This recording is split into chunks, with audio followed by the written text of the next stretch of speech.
It's Friday edition of the DNVR Avalanche podcast, brought to you by DraftKings Sportsbook. Similarly to the Avalanche, we are dealing with some injury issues here on the DNVR Avalanche beat. So I am pinch hitting for Rudo today, driving the bus on today's show. As always, I've got AJ Haefele here with me and Meghan Angley. Guys, we did the show a couple days ago for Peter McNabb. Really nice show for us. But honestly, this is the first show that I've been back on here in about 2 weeks, with being in Finland and all that stuff. So it's great to be back here chatting with you guys. How's everyone doing this afternoon, not morning? Megan and I have been calling it morning all day here at the rink. I'm day to day with an upper body injury, a broken heart over all of these injuries. That was good. I like that. Thanks, guy. AJ, hanging in there. Are you injury free? I have nothing clever to add after that. Thanks, Megan. Making us look bad all over the place. The Avs are dealing with a bunch of injuries. We're going to have some call-ups. There's going to be some kind of changes with the roster. We're going to get into all of that news, speculate a bit on who we think is left. All the guys that we normally, kind of clamor for them to call up are here with the team and starting to get injuries of their own. So we're going to get into all of that. But the big news of really the last 24 hours, it's all about Shane Bowers. And unfortunately, it went from really positive news to, Megan, make the joke about being heartbroken. But really, that is just so tough to see. You could even tell Jared Bednar was taking it pretty hard last night. The news pretty hard last night. Shane Bowers, less than 2 minutes of ice time into his first NHL game on his third shift, takes an awkward fall in the corner, and we know he's gone for an MRI today. We have heard, but have not had it confirmed, that we are maybe talking about a dislocated elbow here. But again, we don't know for sure. All we know is it's his arm, somewhere between the shoulder and the wrist, based on the way he left the ice last night. I just want to get some thoughts from both of you guys right out of the gates. We've talked a lot about Shane Bowers for the last few years and how this was a kid we saw with a lot of upside, big potential. He's dealt with injuries in the past. Really just seems like a great kid, has his head screwed on straight, finally gets his chance. And it's just a dumb little play in the corner that looked totally innocent. Just your guys' thoughts on all of this. Either one of you, I don't know if you guys who wants to start. Shades of Vlad Kamenev, Yeah. It was impossible not to think about Kamenev, and especially with their connection in coming over in the same trade and the same thing happening, where Kamenev goes out there and a minute into his Avs career gets hurt and is done for the year. Yeah. I don't think that that's the timeline we're looking at on Bowers, but it might be long enough that this opportunity that was open for him to make an impact and to really show, hey, maybe this kid really belongs here. Maybe we can find a spot for him when the guys get healthy, might be gone now. If because all these other kids are also getting opportunities to do the same thing. But also, I mean, you do have a number of veterans that will be returning to the lineup, and you're not, Gabe Landeskog, Val Nichushkin, and Darren Helm are guys whose lineup spots are probably pretty safe. So you're not talking about, there's no displacing one of those guys where they come back and they're just like, well, they don't have a job now. So Bowers is really lost out on a couple of fronts here, in that the gains that he had made at the start of the season are kind of all gone, and I couldn't be more sick for him, honestly. We talked on yesterday's pregame show that he had already experienced an abnormal amount of poor luck in his AHL career, with not just injuries, but the COVID testing procedures that caused him so many issues during the pandemic stuff. And he just can't catch a break. And I mean, I loved that one of you went down. I think Megan, it was probably you that took video of the rookie lap. And you could just see it, and you could just feel like he was so proud and he was so excited, and he looked good. I mean, without an errant stick blocking that centering feed, he might score on his first shift in the NHL. He was so close to it, and that fourth line actually was fun for 90 seconds yesterday, and then he gets hurt, and you just I don't know. I even stayed up last night just thinking about it, because how, like, I just feel so bad for somebody that has worked for so long and has had these expectations. Shane Bowers was a kid that coming out of Nova Scotia had a lot of expectation on him when he got drafted really highly in the queue, and chose to go to the USHL and go the college route. He's really kind of walked his own path, but there's always been a lot of pressure on him, and he finally gets there, right? Things finally line up his way, and it goes like this, and I couldn't be more sick for him. Honestly, I just feel awful. AJ, I want to ask you, and Megan, I'm sorry, I'm going to give you a chance here to chime in just a second. But you and I talked about it last night, Megan, on our kind of post game thoughts video. AJ, it was 3 45-second shifts, so we're not going to get carried away here. But I was just kind of curious on your thoughts of how Shane Bowers looked in those 3 shifts. I mean, Megan and I were running through it, and we said, again, grain of salt, 3 shifts. Let's not get carried away here. But to your point, AJ, he almost scores a goal on the back door, and then he almost sets up Sampo Ranta for one of his own a shift later. Just kind of, what did you think of him in the very, very limited look that we got last night? It was only good. We barely got to see that line play defensively because they had the puck the whole time, which is a massive change from almost all other fourth line combinations that they've tried this year. That line, I mean, Bowers was part of that. I mean, the speed and the effectiveness all stood out. You're watching it and you're like, wow, I can't believe that the third line with JT Compher centering it looks so, like, bland and eventless, actionless. There's no upside there. And you're talking about this fourth line made up of this hodgepodge of dudes. You have a waiver claim and 2 prospects who were deep on the depth chart, and they worked well together. They all looked good. I liked all 3 of them while they were together. And then when they got split up, Dryden Hunt immediately went back to earth. Sampo had a pretty good game. I actually really liked Sampo, but I thought Shane looked really good, and I have no doubt in my mind that Shane Bowers belongs in the NHL as a depth guy. Maybe the role that as a 4C, the role he had last night. I've always felt this way. I've always felt that all he needed was an opportunity to show what he could do, and he would take it and run with it. And I think the good start last night was the beginning of that, the beginning of him taking it and running with it. And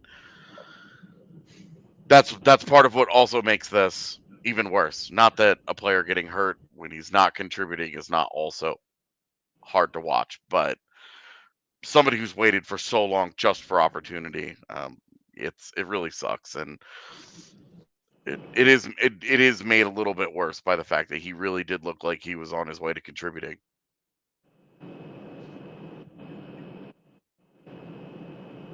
Cool. I'm gonna end up doing this by myself at some point while you guys are at the rink.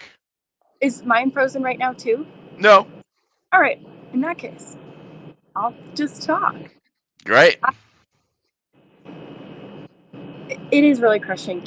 I champion all of the prospects, right? But the reason that Bowers is so easy to champion is because he has been met with a lot of adversity early into the professional years of his career, and he has overcome it at every step. Even just looking at last season, he dealt with a very similar problem at the beginning of the season after he overcame COVID and entering COVID protocols because he was exposed to COVID possibly. He then had an upper body injury again last season. And when he returned back from it, you can see how this type of thing is so disruptive to the momentum of a player in the year that they're having. And so that's the fear I have right now with this injury. But it's not that he can't come back from it mentally, because I think he has a mental toughness that is not only acknowledged by just me, but in talking with Cronin about young players, mental maturity, emotional maturity, who's very coachable, he talked at length about a lot of different guys and guys that he's seen come through the program in the past, guys that have arrived, as he called, socially in, and that one that he pointed out as being such an easy guy to coach because he works really hard. And that's what makes this kind of thing so deflating, is it just couldn't happen to a person who deserved it the least. And it's just really disappointing. But in the same breath, he is someone that I think will be over to overcome this too. You just wished it didn't happen, because we haven't had a lot of sample size to really evaluate what Bowers brings to the table at an NHL level, and this gives critics room to continue on that conversation, and I'm just so ready for him to silence them. But I guess we'll just have to wait a little bit longer before we see that happen.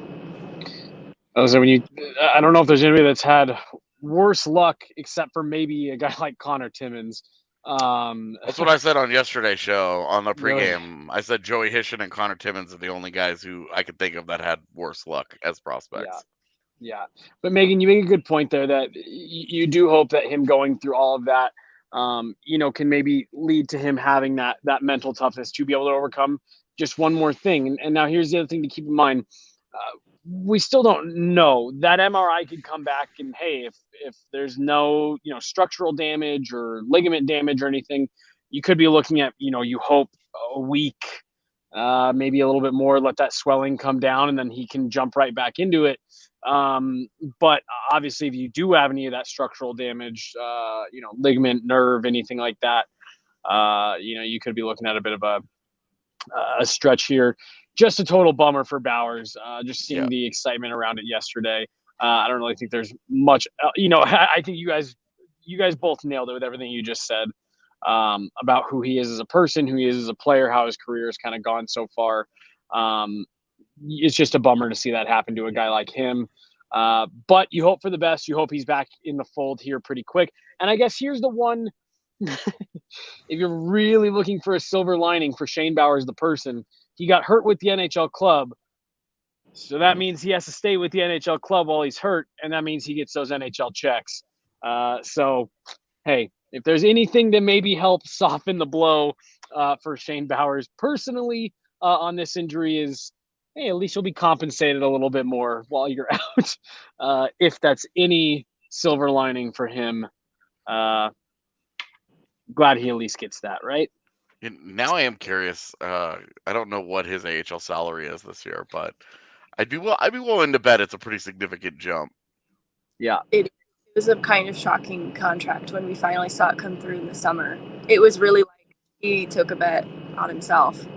Oh yeah, it's $100K in the AHL, and he's making $750 in the NHL. So yeah. So like I said, not that you ever want guys to be injured or anything, but hey, if you're a guy like Shane Bowers, it's better to be injured in the NHL than it is in the AHL. So at least, again, that little bit of redemption for him there. But with that injury, that means that you are going to probably have to see a call up. We're going to talk about that. But first, I do want to remind you guys about our great partners over at Breckenridge Brewery. They are the official beer of DNVR. We have their beers on tap. We have their regular seltzers now being sold in the bar. Breck Brew has a beer for any occasion. There is no better way to watch a game, whether it be Avs, Broncos, Nuggets. Rockies are off right now. We got the World Cup coming up. No better way to watch it than with a Breck Brew. They've been doing it for over 30 years, and it all comes down to their love and passion for making good beer. They've got all their seltzers. They've got their lemonade seltzers, which are some of my favorite, plus all of their classics, the Avalanche Amber Ale, the Juice Drop IPA, the Summer Pill Shandy, Strawberry Sky, and the Vanilla Porter Jr. I think I've got, is it Mountain Beach? Is that what it is? I think I've got a bunch of those in my fridge right now, waiting for me when I came back from Finland, so that's been nice. Make sure you use that Breck Beer locator at breckbrew.com to find a brew near they're being sold pretty much everywhere now. So if you are in the United States, most liquor stores, grocery stores should have you covered. Also brought to you guys by Evoca TV. You guys should already know by now, Evoca is the new GOAT in Colorado sports. That is the greatest of all TV. They deliver much, much higher quality picture. And most importantly, again, I say this every time I do this read. I could just stop the read right here. They have altitude. So you are no longer missing the Avs and the Nuggets. They've got altitude. They've got AT&T Sportsnet. Plus, they will be able to get you those Bronco games on a weekly basis. So you won't miss out on any of your Colorado sports content. They also have a DNVR channel that is just one channel up from altitude. So you can flip back and forth between the Avs game, our post-game shows, all from your TV. And if you didn't know by now, I would be really surprised because we've been hyping it for so long. But our DNVR Nuggets crew went to Serbia to learn more about the history and the culture of that country that delivered the city of Denver a 2-time MVP. They were blown away by the support from premiere night. So if you missed the first showing, the next run will be it was this week on Evoca, but that is showing right now exclusively on Evoca. So make sure you get that downloaded so that you can see the 60-minute documentary on Nikola Jokic, Serbian basketball, and the history of all of that, plus all the adventures that our DNVR Nuggets guys went through during their time there. You can get it by going to evoca.tv and signing up for just $25 a month plus a $5 receiver. If you're wanting to see the trailer for that, it's called 100 Invisible Threads. It's on our YouTube channel right now. So go watch that. Then go set yourself up with Evoca, evoca.tv/DNVR to get that $25 rate. This is the DNVR Avalanche podcast brought to you by DraftKings Sportsbook. Jesse, Megan, AJ hanging out here, talking injuries, talking about roster moves that the Avs are unfortunately going to have to make. Megan asked a great question with the Eagles going on the road this weekend. She asked Jared Bednar, does that mean you guys are going to have to call someone up ASAP? He said yes. Do we want to do more injury updates first, or do we want to talk about who they might be calling up? Dealer's choice. All right. Let's talk about the call, because I guess the injury updates don't really have an impact on that. The Shane Bowers injury is what is affecting this. Look, it doesn't sound like there's going to be any forwards that are making an imminent return. So the Avs are going to be having to make this call up. You've got Kaut, you've got Bowers, you've got Ranta, all already called up. You got Dryden Hunt here. Is it Maltsev? I mean, like we're getting down to like the nitty gritty here with this Eagles team.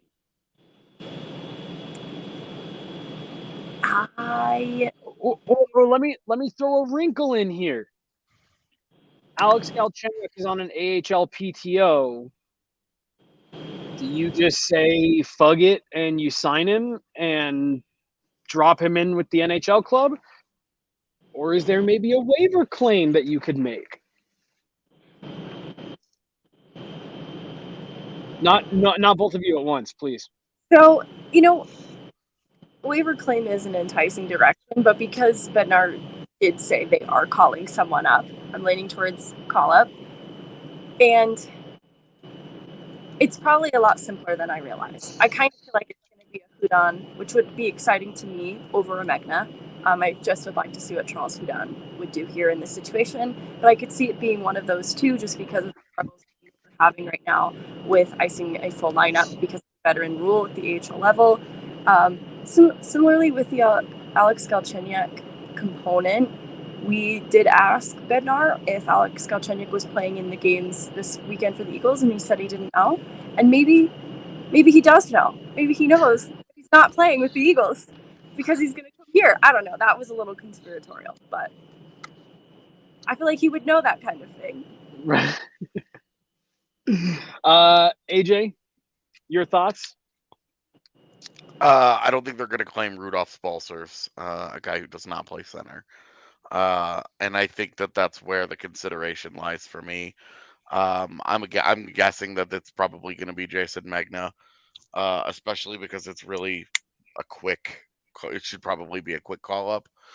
We're talking like maybe a game or two. Um,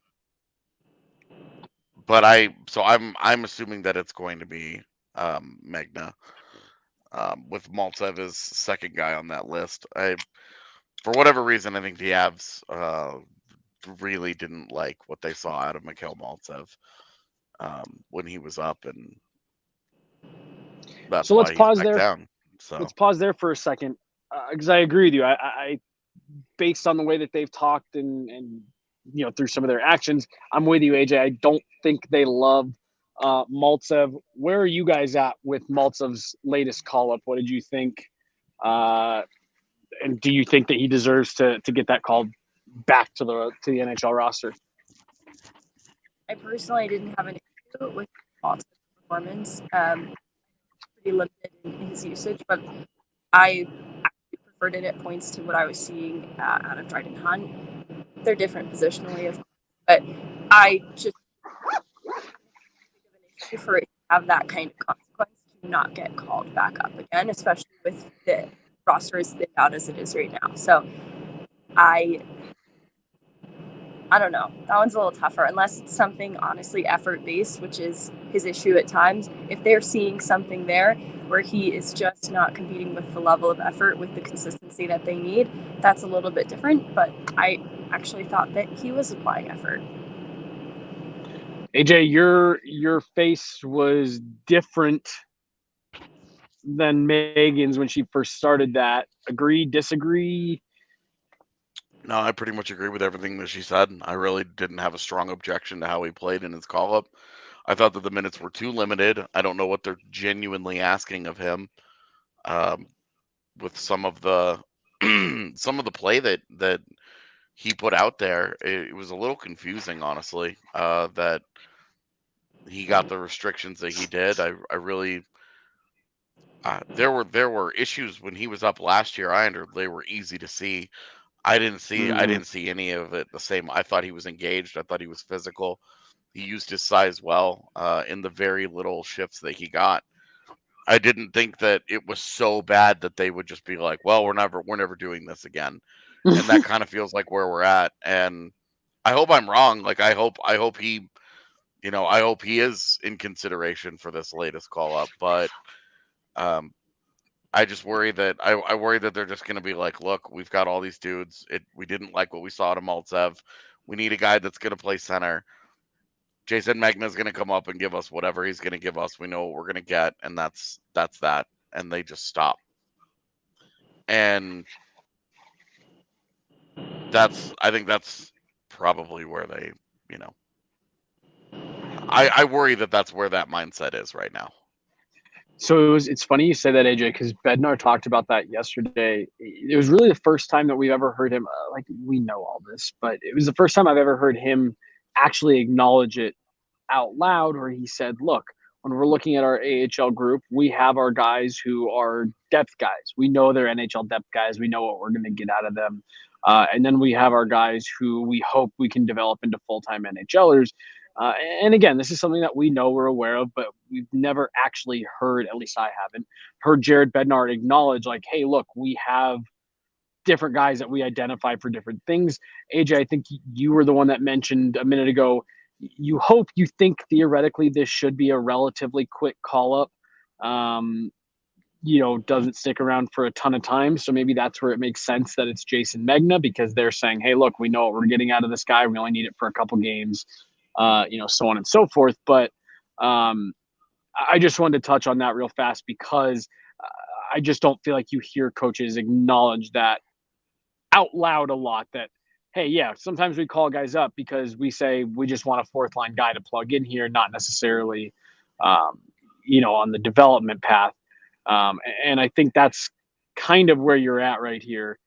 Um, is if this is going to be more than a game or two, for me, I would maybe want to go with Maltsev. But if you're just talking 2 games and then you're going to get some bodies back, to me, I don't really see any issue with it being Jason Megna.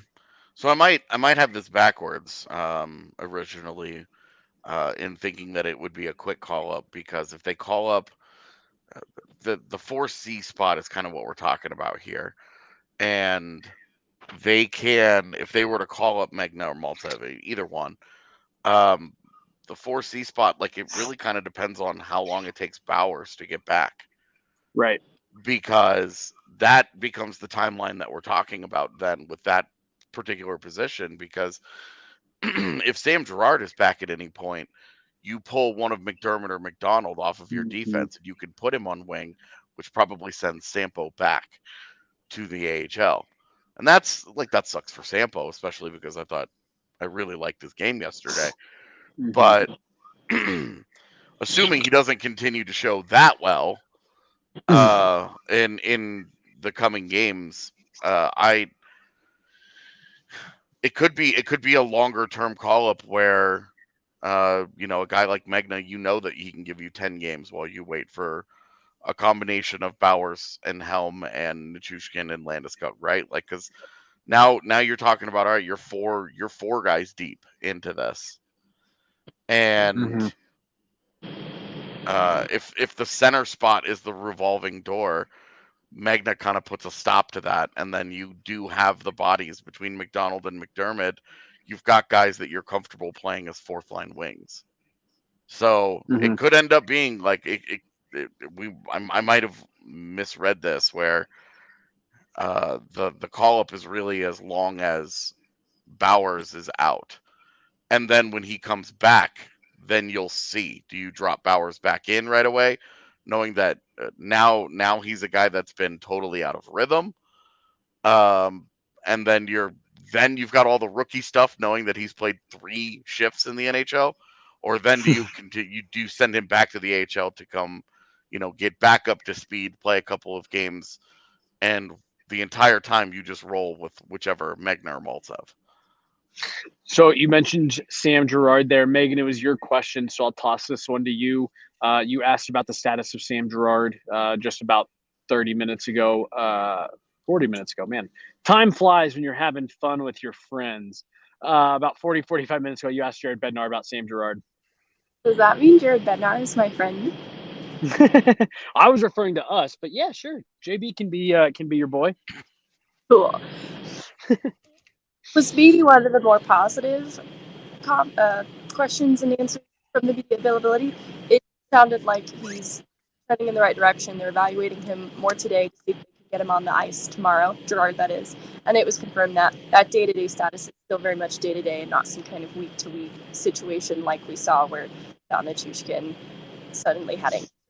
So it really feels like it's not going in that direction with Girard, and he's hopefully going to be back on the ice skating on his own tomorrow. So that is an encouraging piece of news on Sam Girard. Yeah. So just good point, AJ. Good call out by you that, hey, this Sam Girard, if you get a defenseman back, you can slide one of those guys up front, either McDonald or McDermott. And so I just wanted to make sure we touched on that because, yeah, we did get a little bit of an update on Sam Girard. So let's get into the rest of the injury stuff here real quick. So Sam Girard still looking at day-to-day. We did find out today Darren Helm did go for another surgery last week. I want to pause here for a second. This was one that Jared Bednar had told us several weeks ago now that they had originally put this on an 8 to 12 week timeline when he went in for the initial surgery, when Darren Helm went in for the initial surgery in the summer. And when he gave us this update, he said, and look, now I think we're on week 13. This has just taken longer than we thought. Now come to find out there was something in there that needed to be cleaned up with another surgery. So that is the reason for the bit of an extended timeline. Really, we haven't gotten a ton of information on it. It sounds like that first surgery didn't quite solve the issue, and now we are back on another really kind of undisclosed timeline with Darren Helm. Go ahead, Megan. Do you think it's a positive piece of information that the LTIR move Bednar said is retroactive to the first surgery, that maybe whatever the second surgery is, because he talked about him being on the mend and trying to work his way back to the lineup. Does that seem encouraging that maybe it's not, like, I don't even know what timetable to put that on, but I don't know if the fact that it's a retroactive LTIR is any optimism. Yeah. I mean, I definitely don't think it's a bad thing because you really kind of moved the timeline for him being eligible to come back to really any time. So I guess it's nice that you get a little bit of the flexibility with it. I don't know. This has been a really weird one for me though. We saw him skating on his own during camp. He actually had a day, maybe even two, where he skated in a red non-contact with the team. Then he went away for a while, and then he came back. He was on the ice by himself, shooting and things like that. This has just been a really, really weird, interesting one to kind of watch develop. And I don't know, does it give either of you guys larger concern about maybe what is going on here? No. I Just mean, think he had surgery and the recovery didn't go very well. It's very similar to Landeskog. The recovery just didn't go the way that they wanted it to. And so, all right, let's do another surgery early in the year. We can give 10 weeks. We can give 12 weeks. We don't want a guy to come back while he's uncomfortable, play through it, have it get worse, and then he has surgery anyway, and you're talking 12 weeks. All right, well now it's March. Now we've got all kinds of cap and deadline questions, and what do we do here? Like the Avs I think know the score. They can look at their division and say, hey, we feel like we could take this division whenever we're fully healthy. We don't feel like it's going to get run away from. We don't feel like a playoff spot is going to slip away while we try and get all of our guys healthy. But we also knew that there was going to be some carryover from the playoff run. You got the shortest off season ever. The way that it cut into a normal summer timeline, a team that went as long as they did. We knew all these things were going to happen. It just sucks that it's now twice that they've had, and maybe even you could count Nichushkin and say 3 times that they've had a guy get hurt and recover in a way that just was not. He didn't fully get to where he wanted to be, and they just decided, look, just have surgery. Just have surgery on it. Just fix it, and we'll move on. I wonder if in previous years where the team wasn't as confident that they were going to make the postseason, that they were built for a run, they wouldn't have had the confidence to do that with guys, especially the high profile guys. But I think this is pretty consistent with them, where they're just saying, just fix these problems right now. And there's nothing that says that when they come back, it will still work. All of these guys could have surgery, come back. It didn't totally fix it, and then we're in the exact same situation. But I think waiting around and hoping it just gets better versus trying to take a proactive approach and saying, okay, we're just this timeline. This is the end of the timeline. Just go get surgery. Try and get this cleaned up as possible. Is the approach that they've really taken with all 3 of these injuries that have now happened. And good, bad, whatever. I just think that they're just trying to get their guys. They're just trying to get the ducks in a row for the second half of the season, where they make the real run. Where, not that these games aren't meaningful, but you know how it is. Like, the first half of the season is kind of the window dressing to the real, meat and potatoes of the season. And it's funny because I think that's something that this team really learned in the Vegas. I'll refer to it as the Vegas season, where they get knocked out in the second round by the Golden Knights. Where I really do think they did take some lessons out of what you just said, AJ. You don't need to burn yourself out. You don't need guys to kill themselves battling through injuries at this beginning part of the season. And it seems like that's a trend that we see with a lot of Stanley Cup champions, that eventually they have to learn is you have to be peaking at the right time. You have to have your guys as healthy as they can be come the postseason, hitting their stride, really, clicking come May, June, April to a different extent. And so I agree with you, AJ. If it means that all this stuff is cleaned up and they are all good to go by by April, then that's really what you care about. You prefer March, get them a little bit of runway. I mean, really, the target date right now is February. Mhm. You get them before the deadline. You get them on the ice. You get them rolling. You have an idea of what you have then. You have an idea of what your roster looks like, who gels, what you really need pre-deadline. Like, you really want to know before the deadline, these guys are healthy, and this is what your roster looks like. This is what we've learned this year. This is what we may or may not need at that last opportunity to improve the roster. Megan, anything to add there? No, feels like a good assessment of how this injury, how we should react to it, and just kind of generally where the team is at with injuries. Is it not surprising the rough, rigorous playoff run that they had? Yeah, like AJ said, the Avs are definitely focusing on the meat and potatoes of the season, which is the playoffs. You can focus on the meat and potatoes of dinner with Hassel Cattle Company, one of my favorite sponsors of DNVR. I got a freezer full of Hassel Cattle meat in my basement, and I always love getting the chance to thaw some of it out, throw it on the Blackstone. Hassel Cattle beef is raised in Texas on a family farm. It's the best damn Wagyu beef you'll ever eat, and it's shipped to your door. I did some steaks and burgers for my parents last year for Christmas. They loved it. They still got some that they make throughout the year. It is the choice of home cooks and restaurant chefs alike. It's versatile, full of flavor, and there are different cuts to fit any budget and your favorite recipe. That is why they call it Blue Collar American Wagyu. Hassel Cattle Wagyu can be shipped anywhere in just days. If you want to get a taste before purchasing, head to our Broncos tailgates. Yet another reason to party with DNVR and enjoy a delicious smoked stuffed sausage right off the grill. Head to HassleCattleCompany.com to secure your bag of beef and use code DNVR20 for 20% off your entire purchase. When this promo code went away last year, I was so bummed because I had already done a couple orders with that 20% off. So I'm so glad that it's back. Head over there and get it before it goes away again. Also brought to you guys by Athletic Greens. Megan, this has become a favorite of both you and I, and my fiance Hannah.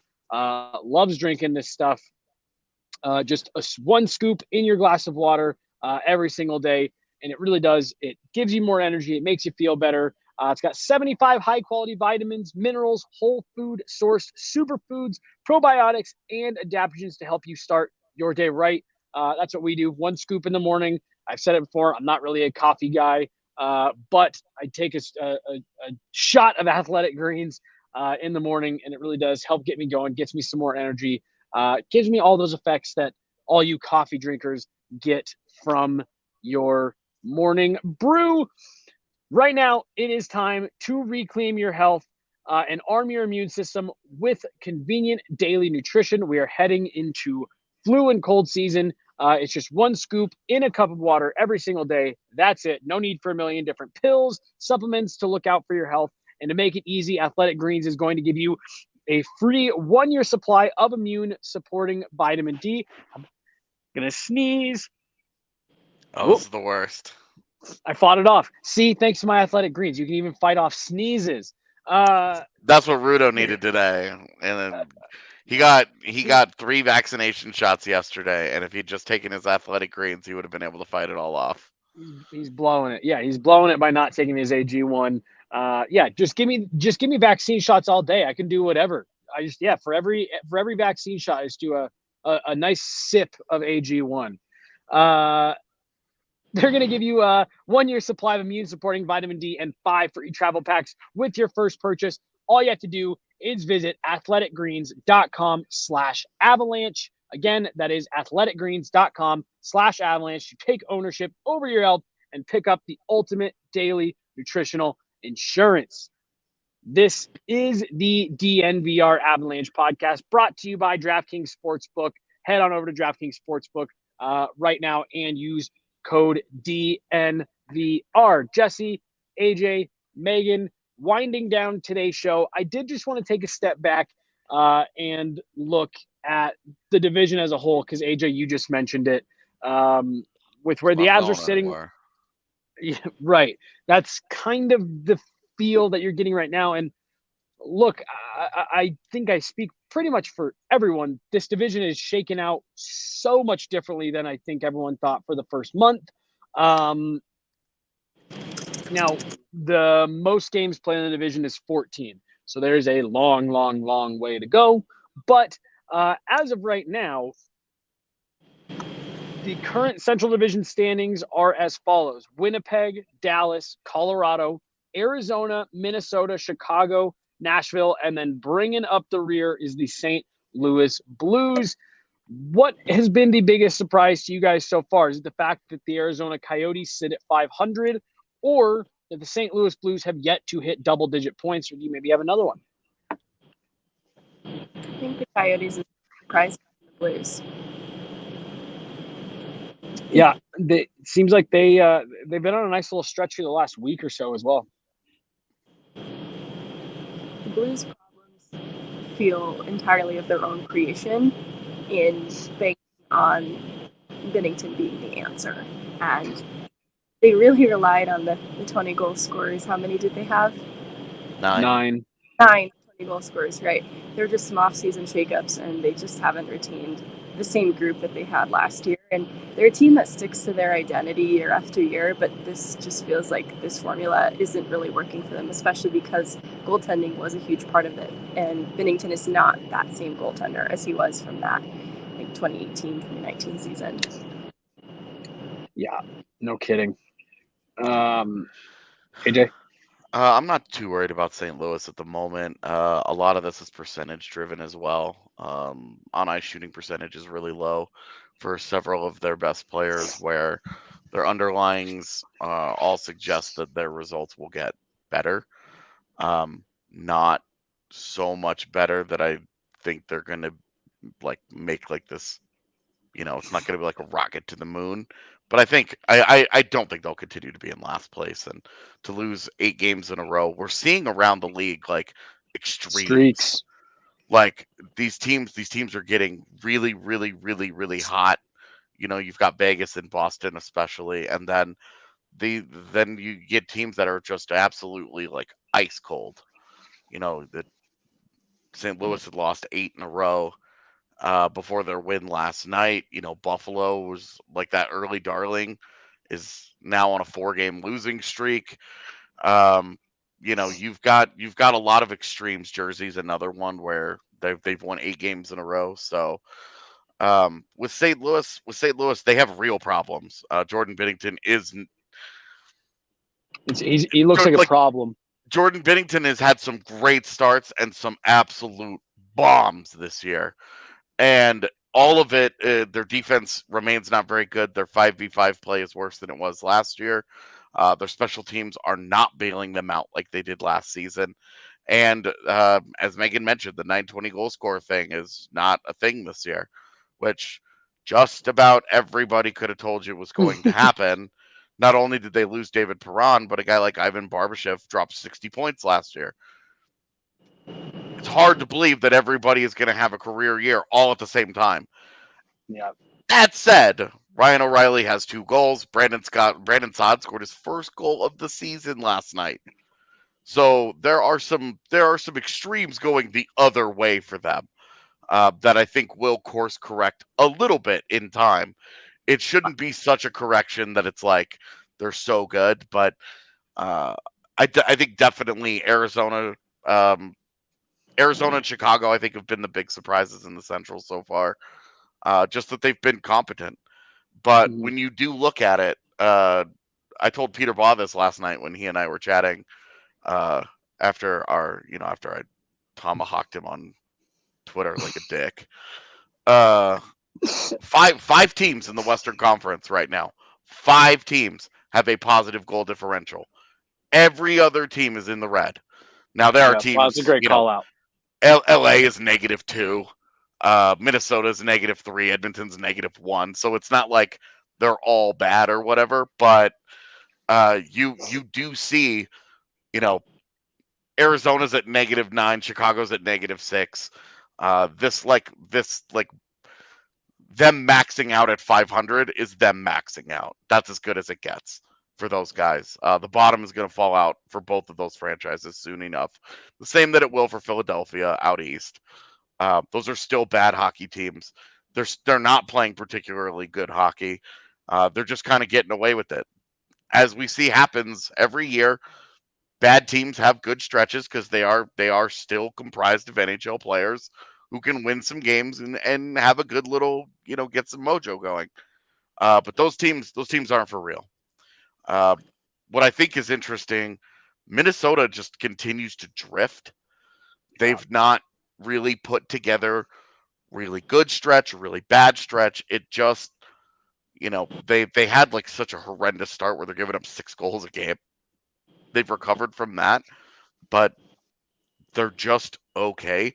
And Nashville, we talked about it on the pregame show last night before the game. Wow, they all stopped having career years at the same time. Wow. The thing is that while they're not having the career years on offense, UC Saros, by far the worst season of his career up to this point. Truly horrific start to the season for him. They can't have that. And on the opposite side, why is Winnipeg at the top of the division? They are almost identical to last year's team, except Connor Hellebuck went from pretty good to back to being elite. He is the difference. He is all that they've got. He is their only hope to be competitive on a consistent basis. They are not good enough. They do not play quality hockey shift by shift. They are a goddamn roller coaster of a hockey team. Just like this, all game long. Just like it's the worst. They don't even have like cool loops and shit. It's just up and down. It just makes you sick to watch. I was just say, just get you sick. Yeah. Yeah, exactly. You could sorry, I'm so sorry. Bad No.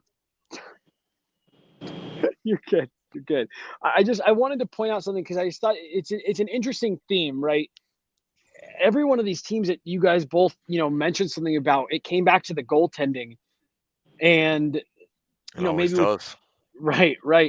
And to me, I think that's when you're looking at a team like St. Louis, and then I know it's outside of the division, and I know I beat up on them a lot. But like you look at a team like Edmonton, and to me, those are two teams who, when you talk, AJ, I think you're 100% right. It always ends up coming back to the goaltending. Those are two teams that you've got to be looking at your net right now, and you're a little worried. Because, I mean, look, I know Avs fans love to dunk on Jordan Binnington at every chance they get. And there's been a lot of that on Twitter. But, I mean, he has been legitimately bad to start this season. And I was also having a conversation with Peter Baugh a few days ago. He's from St. Louis, and so he always keeps tabs on him. And he was even making the point, look, they had Ville Husso to fall back on last year, and there was a couple stretches where St. Louis weren't playing well, and they got bailed out a little bit by Ville Husso. You don't have that this year, and really you're getting the exact opposite right now. And then, AJ, you mentioned the goal differential. I look at a team like Edmonton, who is sitting at a -1. And that's, again, just what we've always talked about with a team like that. Can they outscore their problems? And right now, they're trying mightily, but it's hard when you're giving up 5, 6, 7 goals every single night. And that's what I think a couple teams are battling with right now. You mentioned UC Saros off to a bad start. You can have a solid roster, but if you can't keep the puck out of your own net, it's going to create some problems for you. And I think all these teams that we're seeing struggling out of the gate, that is kind of the theme with them to start. Lincoln can't keep. Oh, sorry. Go ahead. No, go ahead. In Nashville, they have Lincoln and net, but Minnesota's in a very difficult position because of goaltending, and with you both the starting and backup goaltender struggling severely, and Minnesota's also battling some injuries in their forward group too. But it's just each team is struggling with goaltending in a different way. I think that's why Nashville will have a fine enough season and it will stabilize for them in some ways, but Minnesota's kind of in some hot water.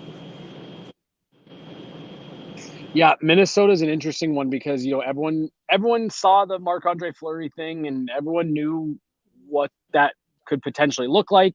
And I think AJ using the phrase drifting earlier is a really good representation of that. And you just don't know, does Marc-Andre Fleury have enough left in the tank to get this back on course for them? And with a team that is kind of got this roster that's up in the air as it is with all the salary cap stuff, Kirill Kaprizov is an elite all-world player, but man, he needs some help. And the guy that they were trying at 2C just a couple weeks ago has been healthy scratched now, I think twice. It's Tyson Jost. They've definitely got some identity issues that they are trying to figure out who exactly they are, what's actually available to them. And it's the Central Division. It's been a really interesting month and some change start. Just play Marco Rossi. Stop playing quit messing around. Play Marco Rossi. Put him on a line with Matt Boldy. They dominated the AHL together. Let him do this thing. Marco Rossi can help you. I was about to sign off the show, but this one came in. It says this comic. It says Vegas is surprisingly kicking butt. Great goaltending that 5 game. I just want to touch on Vegas really fast because we talked about them in our preview series before the season got going. I talked about it on a podcast that I did last week when I was in Finland. Look, I mean, should anybody really be like hard surprised that Vegas has gotten off to a good start? Like, they were the really easy team to dunk on last year because the wheels completely came off. But they had to make some trades in the summer, but like there is still really high end talent there. Do I think a 13-2 pace is sustainable with their goaltending situation? Absolutely not. But I think they definitely have a little bit of the chip on their shoulder. Jack Eichel looks like he's starting to rev back up a bit. You've got healthy Mark Stone again. Again, 13-2, you're not expecting that to keep up. But are either of you really overly surprised at the start that Vegas has gotten off to? Yeah. Really? Interesting. All right. There's a huge uncertainty in net for me that shifts whether this would be surprising or not. And that is such a big uncertainty to have. It does make it only a little surprising for that reason, just because of how big of a question mark that was in net. But everything else pointed to a hockey team that would be competitive throughout the course of this season. It's just, when we talk about Vegas, we talk about, is this a Stanley Cup caliber team? And that's sort of a different conversation because it has a lot to do with some cultural things. But as far as being a competitive team, there are a lot of pieces there for that to be possible. Yeah, I'm surprised that it's been this good. We talked about the goaltending situation. Right now, they have the 5th highest save percentage of 5v5. They've got the 9th highest shooting percentage of 5v5. When you have those combinations of things, you're either really good or good and really lucky at the same time. And I think that the fact that they're off to this great start, good for them, right? But I do think that you're just not going to continue. This is the same thing in Boston. It's not going to continue. You're not going to play 9,500 hockey. You're not going to roll in there and continue that. There's a fall coming, and how do they handle it when things go sideways? Because that's where that franchise has gotten off the rails. The good times have been easy. Good times are always easy. But that franchise is defined by not being able to handle the bad times. When things go sideways for that franchise, it has never been able to get it back on track the way that they wanted to. How do they handle their first losing streak is something that I really want to see. Because how does Aiden Hill and Logan Thompson handle it when they get punched in the mouth? They're off to a great start collectively. And, I know certainly Megan and I have been Logan Thompson fans for the last year or two. So we're not, I would say, I'm just openly speaking for you at this point, but I don't think we're super surprised that Logan Thompson's off to a good start. But I think there's still a very legitimate question of, can he do this over 5 months? Can they continue to be this good over that stretch of time? They have a good coach, they have a good roster, but I'm just really not sold that the combination of their second line and their first line, like they put the misfits back together and all of a sudden they've all found life. You know, they're William Karlsson is back to being nearly a point per game. They have 2 full lines of guys who are hovering around a point per game level of production. And they're getting better than what anybody could have reasonably expected goaltending out of Logan Thompson and Aiden Hill. Yeah. Like on paper, you're talking about maybe a bottom 7 tandem running into the season. And again, 5th best save percentage at 5v5. A lot of things have gone their way. They've also produced a lot of quality hockey. So I don't want to sound like I'm just like, Meh. Like this is not like the Blues, where the Blues have played a lot of bad hockey and lost games. Vegas has played a lot of good hockey and won games. But I want to see what happens when it goes sideways, because it will. This is the NHL. Nobody just dominates like that. So what happens when they face some adversity? They've really not had serious injury issues this year. After last year, they're probably due for some pretty good luck in that department. But what happens if they do have an injury? You know, if they, we're seeing the Avalanche right now. We're not really talking about it a lot because we're in it every day. But the fact that the Avs right now are running with one line and 6,000 question marks in the rest of their lineup, and they're on a 3-game winning streak, it's pretty goddamn impressive. And if they can continue to climb the standings this way, if they can continue to win games despite their lineup being as beaten up as it is right now, it's an impressive thing. I want to see what happens around them. It's the same thing that I'm talking about with Vegas. It's true for Dallas. I want to see what happens when something goes bad for them. Now, the Ottinger injury isn't long term. He's already on his way back, so I think they're going to be able to get through the Scott Wedgwood is our starter thing. But I want to see what happens when, because you talk about the Avs are a one-line team right now. Dallas is a one-line team too. But they have gotten insane power play production out of a guy like Jamie Benn that has really helped buoy them. The Avs are getting something similar out of Arturi Lehkonen and Evan Rodriguez right now, where they're getting a lot of, like, power plays are doing a lot of heavy lifting for some of these teams at the top of the standings. When we know how special teams go, very, very inconsistent throughout a year. When those hit lulls, can they keep winning games? Because the Avs went through a really hard dry spell at 5v5 already, and we saw that. That's what's killed St. Louis, and that's what's gotten that's where Winnipeg has gotten away with it, because Hellebuck is papered over everything. They've given up 28 goals this year. It's the fewest in the NHL, because Connor Hellebuck has gone God mode. So that this is the first month of the season. These things happen. And they always get magnified when it happens at the start of the season, and not, hey, did you know from December 7th to January 10th, this guy played absolutely out of his mind? Like, no, who cares? Shut up. Right. But at the start of the season, this is the stuff that we put huge magnifying glasses on everything and are like, what's real here? Right. Trying to figure out, try to sift through it all, see what's going to stick. I think that's pretty much going to do it for us today. Final thoughts from either of you guys, or I think we kind of touched on a lot of the news of the day. Yeah. Sweet. Awesome. We'll be back at it tomorrow with a pregame show going live 30 minutes before Avs Hurricanes at 7:00, I believe. And then we'll have our post-game show coming up right after that. Day off on Sunday, but then you guys know we are right back at it on Monday. So thank you guys, as always, for watching, for listening, wherever you are consuming this. For AJ and Megan, our boy Yah here running the board for us. I'm Jesse Montano. Thank you guys all so much for listening. Talk to you tomorrow.